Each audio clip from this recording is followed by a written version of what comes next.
Hey guys, welcome back to my channel. तो आज हम लोग जाने वाले हैं अप्सरा विहार, बी फॉल, धूपगढ़, ये सब घूमने वाले हैं। अभी भी बिजली चली गई है, बाहर बहुत तेज़ बारिश हो रहा है, तो जहाँ पे पॉइंट है वही जाके शूट कर पाएंगे, उससे पहले तो नहीं कर पाएंगे। मोटो ब्लॉग भी नहीं होगा। आते टाइम हम लोगों को बहुत तेज़ बारिश मिला था, उस वजह से मेरा माइक भी गीला हो गया था, वो ख़राब हो गया है। तो अभी मोटो ब्लॉग तो शूट होगा नहीं, ऊपर से बारिश हो रहा है रोड पर, तो हम लोग पॉइंट पर जाके शूट करेंगे। ठीक है गाइस, मिलते हैं फिर थोड़ा टाइम बाद।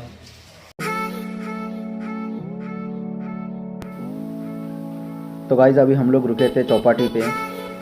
आप लोगों को एक बात बता दूं, पचमढ़ी चौपाटी के अंदर आपको सभी तरह के खाने पीने का सामान मिल जाएगा। फास्ट फूड से लेकर थाली तक का सब अवेलेबल होता है, और वो भी रीज़नेबल रेट पे होता है। तो इसीलिए यहाँ पे आप लोगों को, अगर आप लोग बजट ट्रिप प्लान कर रहे हैं तो पचमढ़ी चौपाटी पे आप लोग आ सकते हैं यहाँ पे आके। तो अभी हम लोगों का खाना पीना कंप्लीट हो गया है, और हम लोग अभी निकल रहे हैं बाइसन लॉज की तरफ, क्योंकि बाइसन लॉज में हमको फॉरेस्ट एंट्री टिकट कटवाना पड़ेगा। आप लोग अगर पचमढ़ी में आके सब जगह घूमना चाहते हैं तो यहाँ पे कुछ कुछ जगह के लिए आपको बाइसन लॉज से फॉरेस्ट एंट्री टिकट कटवाना पड़ेगा, तभी आप लोग पूरा पचमढ़ी घूम पाएंगे। मतलब कुछ कुछ जगह पे आप बिना एंट्री टिकट के भी जा सकते हैं, क्योंकि पचमढ़ी जो हिल स्टेशन है ये सतपुड़ा टाइगर रिजर्व के अंदर आता है।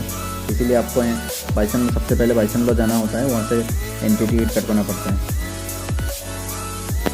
तो गाइस हम लोग कल मोटो ब्लॉग इसलिए नहीं कर पाए क्योंकि हम लोग घर से निकले तभी बारिश चालू हो गया था, जिस कारण मैं मोटो ब्लॉग नहीं कर पाया। और बारिश इतना तेज़ हुआ कि रेनकोट में भी पूरा हम लोग भीग भी गए थे, और जिस कारण मेरा माइक भी गीला हो गया था और माइक भी ख़राब हो गया था। करीबन हम लोग 100 किलोमीटर आगे आए, उसके बाद एक पुल मिला जो पुल भरा हुआ था। फिर वो पुल के पास हम लोगों ने करीबन 4 घंटे के लगभग वेट किया। उसके बाद जाके पुल में थोड़ा पानी कम हुआ, फिर उसके बाद हम लोगों ने पुल क्रॉस किया, और उससे फिर करीबन 20 किलोमीटर और आगे आने के बाद हमारा गाड़ी पंचर हो गया था। फिर मेरा वाला बाइक पंचर हो गया था, तो फिर गाड़ी पंचर बनाया, बनाते बनाते 8 बज गया था। फिर वहीं से निकले हम लोग। फिर हम लोग पचमढ़ी में 11 बजे पहुँचे रात को। फिर हम लोगों ने होटल लिया, उसके बाद खाना वाना खा के सो गए। इसीलिए मैं मोटो ब्लॉग भी शूट नहीं कर पाया, और मेरा माइक भी ख़राब हो गया था। तो गाइस अभी हम लोगों ने बाइसन लॉज से टिकट कटवा लिया है, तो अभी हम लोग निकल चले हैं पांडव गुफा की ओर।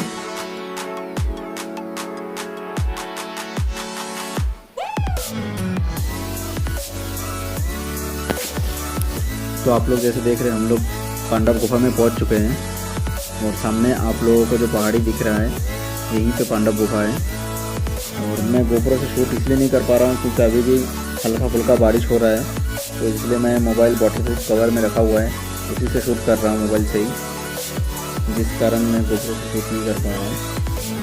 और ऐसा कहा जाता है कि यहाँ की प्रसिद्ध 5 गुफाएं यही है, और ऐसी धारणा भी है कि पांडव जब अपने 14 साल में वनवास में गए थे तो उन्होंने कुछ समय यहाँ पे व्यतीत किया था, और पचमढ़ी का नामकरण भी यही पांडव गुफा से हुआ है, जिस कारण। और यहाँ पे 5 अलग अलग गुफाएँ हैं, और यहाँ गुफा भगभग नामक व्यक्ति द्वारा बनाया गया था, जो एक भिक्षु था। और अभी जो आप लोगों ने देखा, यहाँ नीचे 2 गुफाएं हैं, और इसी के जस्ट ऊपर 3 और गुफाएं। तो अभी चलते हैं ऊपर, और ऊपर वाले 3 गुफा भी देखते हैं।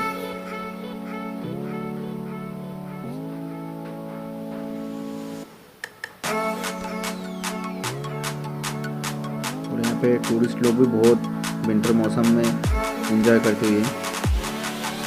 तो पूरा पचमढ़ी हाउसफुल है, और ऊपर से अभी सैटरडे संडे भी आ रहा है, तो बहुत जगह से टूरिस्ट लोग आ रहे हैं। इधर महाराष्ट्र साइड से भी, गुजरात से भी, यूपी से भी। हम लोगों ने बहुत गाड़ी देखा जो यूपी, गुजरात इधर साइड से भी आ रहे हैं। और यहाँ इधर का 2 गुफा।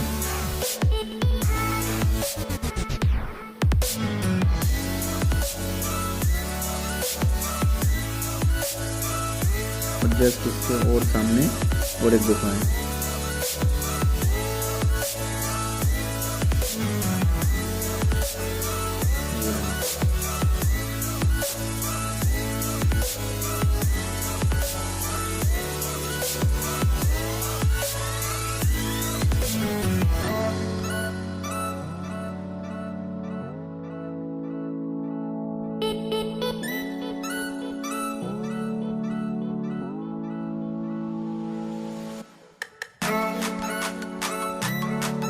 तो गाइस हम लोग अभी पांडव गुफा से निकल चुके हैं और अभी हम लोग जा रहे हैं सिल्वर फॉल और अप्सरा विहार की तरफ। तो चलते हैं और यहाँ से थोड़ा सा कच्चा रास्ता मिलता है, ज़रा सा एक किलोमीटर के लगभग। उसके बाद फिर आगे जाके एक चेक पोस्ट आएगा और चेक पोस्ट से हमें गाड़ी पार्क करके पैदल चलना पड़ेगा। हे गाइस, तो हम लोग सिल्वर फॉल चेक पॉइंट पे पहुंच गए हैं और यहाँ पे अगर आप 2 व्हीलर से आते हैं तो बाइक यहाँ पे पार्क करना पड़ता है, उसके बाद यहाँ से पैदल जाना पड़ता है नीचे तक। और अगर आप जिप्सी से आते हैं तो जिप्सी से आप सीधा नीचे पॉइंट तक जा सकते हैं, फिर वो जिप्सी पार्किंग से थोड़ा सा पैदल चलना पड़ता है। और अगर बाइक से आते हैं तो हमारी तरह ऐसा चेक पोस्ट से ही चल के जाना पड़ेगा नीचे तक। तो बने रहिए हमारे साथ, नीचे आप लोगों को सिल्वर फॉल अप्सरा विहार ये सब दिखाते हैं। मिलते हैं थोड़ी देर बाद। देखिए गाइस, वहाँ से नज़ारा देखिए। हमें ये जो पहाड़ी दिख रहा है इसके उस साइड जाना है। और अभी सुबह से भी बारिश हो रहा था, तो इसलिए मैंने इसके पहले जो वीडियो रिकॉर्ड किया पांडव गुफा वगैरह, तो उसमें वॉइस ओवर किया है। इसलिए तो अभी थोड़ा सा बारिश नहीं है, मौसम क्लियर है, इसलिए मैं अभी रिकॉर्ड कर पा रहा हूँ। और इससे पहले पांडव गुफा वाला रिकॉर्ड मैंने ये देखिए किस जुगाड़ से किया है, इससे मैं रिकॉर्ड कर रहा था। तो गाइस फाइनली हम लोग 2 किलोमीटर ट्रैक करने के बाद सिल्वर फॉल पहुँची है। सिल्वर फॉल को हिंदी में रजत प्रपात के नाम से जाना जाता है। यहाँ पे देखिए कितना प्यारा व्यू है फॉल का। वो देखिए ये है सिल्वर फॉल। अभी बारिश के टाइम पे तो साइड में और एक फल भी दिख रहा है, यहाँ पे आप लोग देख सकते हो कितना प्यारा जगह है, बहुत ही मज़ा आता है यहाँ पे टूरिस्ट लोग इंजॉय करते हुए, ये हमारे भाई लोग भी फोटो खिंचवाते हुए। हाय गाइस, यहाँ का नज़ारा देखिए कितना ही प्यारा नज़ारा है, पूरा अल्टीमेट व्यू। और इस रजत प्रपात की ऊंचाई है 350 फीट। ये देखिए, ये देख सकते हैं आप लोग कितना प्यारा नज़ारा है।